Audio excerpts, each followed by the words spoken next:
할렐루야. 하나님의 은혜가 평강이 오늘 이 아침 그리고 오늘 하루를 덮을 것입니다. 성령 하나님께서 지혜와 계시의 눈을 열어주셔서 하나님의 비밀들과 뜻대로 우리를 선하게 인도해 주실 것입니다. 주님의 신령한 보호하심이 오늘 이 아침에 우리 삶 가운데 임했습니다. 10월 24일 화요일 아침 예배 성삼위 하나님께 올려드립니다. 오늘 하나님의 말씀은 민수기 26장 1절부터 34절까지입니다. 민수기 26장 1절부터 34절까지입니다. 오늘은 1절부터 4절까지만 읽도록 하겠습니다. 연병 후에 여호와께서 모세와 제사장의 아론의 아들 엘르아살에게 말씀하여 이르시되 이스라엘 자손의 온 회중의 총수를 그들의 조상의 가문에 따라 조사하되 이스라엘 중에 20세 이상으로 능히 전쟁에 나갈 만한 모든 자를 계수하라 하시니 모세와 제사장 엘르아살이 여리고 맞은편 요단가 모압 평지에서 그들에게 전하여 이르되 여호와께서 애굽 땅에서 나온 모세와 이스라엘 자손에게 명령하신 대로 너희는 20세 이상 된 자를 계수하라 하니라.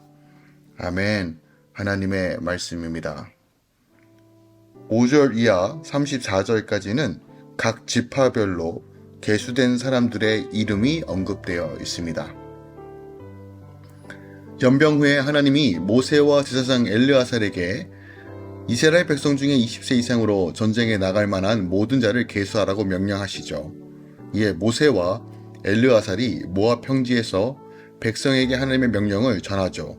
그 후 7지파의 지파별 가족의 계보와 수가 오늘 우리가 읽진 않았지만 34절까지 기록되어 있습니다.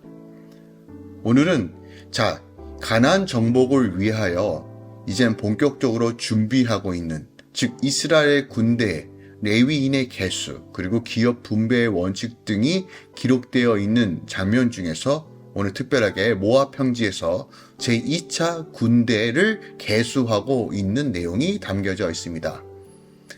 하나님께서 시내산에서, 그러니까 일찍이 1차 때죠. 시내산에서 군대의 계수를 명령하신 적이 있어요. 그것이 민수기 1장 1절부터 4절에 기록하고 있죠. 그것은 이스라엘 백성들로 하여금 광야 행군을 원활하게 하고 가나안 정복을 대비하기 위한 것이었어요. 그런데 당시 가데스 바네아에서 하나님을 배반하고 반역한 사건으로 인하여 출애굽의 1세대들이 완전히 소멸되게 됩니다. 38년 동안 그 과정 속에서 이들은 다 광야에서 죽게 되고 가나안에 들어가는 이들이 유보된 상태죠. 그런 상황 속에서 이제 38년이 지났습니다. 그리고 어느덧 이제 가나안 땅을 마주보고 있는 모압 평지에 이른 것입니다. 이제 요단강만 건너면 가나안 땅에 들어가는 것입니다. 이때 하나님께서 이스라엘 진영을 다시 한번 재정비하기 위하여 모압 평지에서 제2차 군대를 계수하고 있는 것입니다. 그런데 모압 평지에서의 제2차 군대 계수는 단순히 이스라엘 진영의 재정비를 위한 것만이 아니라 장차 정복할 가나안 땅에서의 기업 분배를 위하여 그 기틀을 만들기 위한 그 목적도 있었다는 거예요. 그러니까 그러한 이유로 단지 각 지파의 전체 인구 수만을 기록한 시내산 제1차 군대 계와 때는 분명히 달랐다는 것입니다. 그러니까 오늘 본문에서는 이제 각 지파별 가족의 계수와 수까지 비교적 상세하게 기록하고 있어요.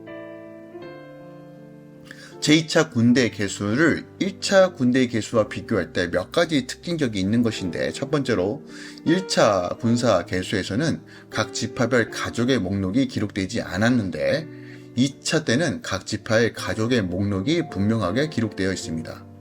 또한 두 번째로 유다 징계에 속한 지파의 인구는 모두 증가한 반면 느후벤 지파에 속하였던 인구들은 감소하였습니다.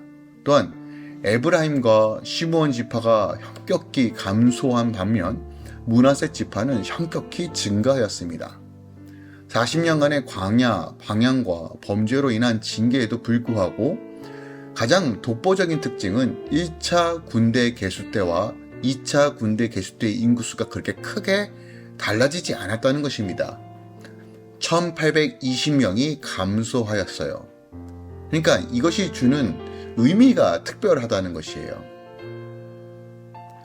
우리가 오늘 본문을 통해서 함께 묵상해야 될 말씀, 특별히 우리가 1절부터 4절까지 읽었는데 우리가 1절에서 4절에서 좀 주목해 볼 말이 있습니다. 그 말은 바로 연병후라는 이 말이에요. 자, 본격적으로 정복을 준비하며 기업 분배를 위해 군대를 개수하는 시점이 언제냐면 바로 연병 후 모세와 제사장 엘르아살에게 군대 개수를 명령한 때가 바로 이 연병 후라는 거예요.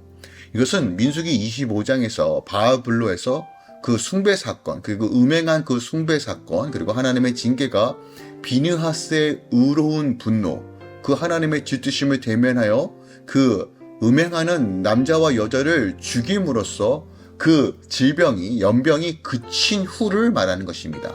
자, 이때가 언제인지 그 정확한 시점은 우리가 알 수 없지만 대략적으로 아론이 죽은 출애굽 제40년 5월부터 모세의 신명기 설교가 시작되는 출애굽 40년 11월 사이 어느 한 시점이라고 우리가 좀 예측할 수 있을 것 같아요. 근데 중요한 것은 그 정확한 시점이 아니라 바로 가나안 정복을 위해 군대 개수의 명령이 떨어진 그때가 바로 바알블로의 사건과 음행 사건을 위하여 하나님의 징계로 말미암아 정령의 눈이 어두워 우상 숭배에 빠졌던 모든 출애굽 1세대들의 죽음이 이루어진 후 다시 한번 이스라엘 도덕과 신앙적으로 이 모든 것들이 다시 한번 재정비된 후에 이루어졌다는 것이에요.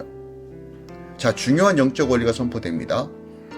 하나님의 약속의 땅, 다시 말해서 우리에게 주셨던 하나님의 그 사명과 부르심의 땅, 더 나아가 영원한 하나님의 나라를 들어가기 위해서 신앙적으로 반드시 순결과 거룩한 자들만 입국할 수 있다는 비밀을 선포하는 거예요. 하나님의 질서는 죄가 온전히 해결된 후 우리 안에 어둠의 권세들이 끊어지고 온전히 주의 그리스도의 보혈 안에 서며 그리스도 안에 있는 자들에게만 허락하는 은혜라는 것이에요. 하나님 나라 시민은 죄와 무관한 순결한 자여야 합니다. 아무리 하나님의 약속을 받은 자라 할지라도 죄악이 있는 상태로는 하나님 나라에 들어갈 수 없다는 사실을 오늘 폭로하는 것이에요. 하나님의 약속은 절대로 변하지 않습니다. 영적인 순결과 결단과 예수 안에 거하는 자에게 그 다음 스텝이 이루어진다는 것이에요. 오늘 하나님께서 준비시키는 자의 그 시점이 바로 연병 후, 이 모든 죄의 문제가 해결된 후 시작되었다는 것은 분명한 메시지와 교훈을 줍니다. 우리 삶 가운데, 여러분 삶 가운데 하나님의 개입하심과 하나님의 일하심을 기대하십니까? 그렇다면 다시 한번 내 삶 가운데 거룩과 성별된 삶, 회개적 삶을 통해서 순결한 믿음을 소유하고 성령의 능력으로 걸어가기를 준비하십시오. 이런 자에게 하나님께서 다음 스텝으로 인도해 주신다는 것. 더 나아가 이 땅에서 하나님의 복을 누릴 수 있는 그 상태와 상황을 만들어 주신다는 것을 우리가 좀 기억하길 원합니다. 또한 오늘 본문에서 우리가 읽지는 않았지만 5절부터 51절까지는 자 2차 군대 개수에 대한 결과가 나옵니다. 제가 앞서 말씀드린 것처럼 1차 군대 개수의 결과와 비교해 볼 때 총 인구수가 1820명이 감소했습니다. 당시 12지파를 비롯한 각 지파별로 그 수에 다소 많은 변화가 있었지만 전체적으로는 거의 변화가 없었다는 것입니다. 자, 이게 왜 기적적인 일이냐면요. 광야는 사람이 살아갈 수 없는 곳입니다.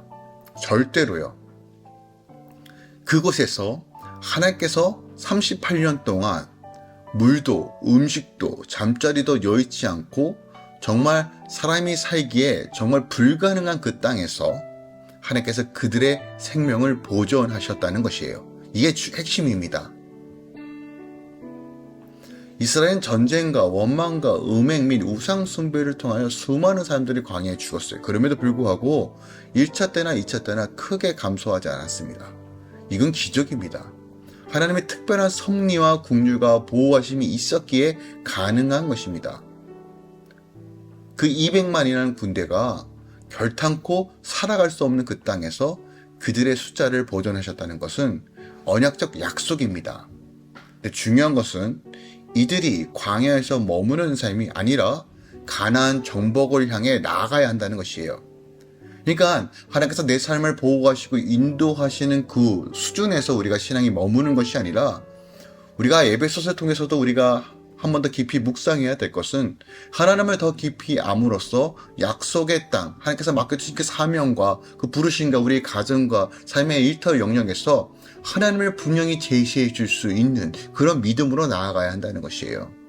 그러기 위해 오늘 본문에서 연병 후 모든 죄의 문제가 해결된 후에 하나님께서 그 다음 스텝을 밟으셨던 것처럼 우리 삶 가운데 늘 내 삶을 말씀으로 점검하고 내 안에 구원의 확신과 그 믿음으로 나아갈 수 있도록 성령의 지혜와 계시를 구하며 하나님의 나라를 위해 걸어가길 사모하는 것, 또한 늘 주님의 말씀에 순종함으로 주의 나라를 선포하는 삶, 이런 삶 가운데 하나님께서 도우시고 하나님의 은혜와 복으로 충만케 채워주신다는 것입니다.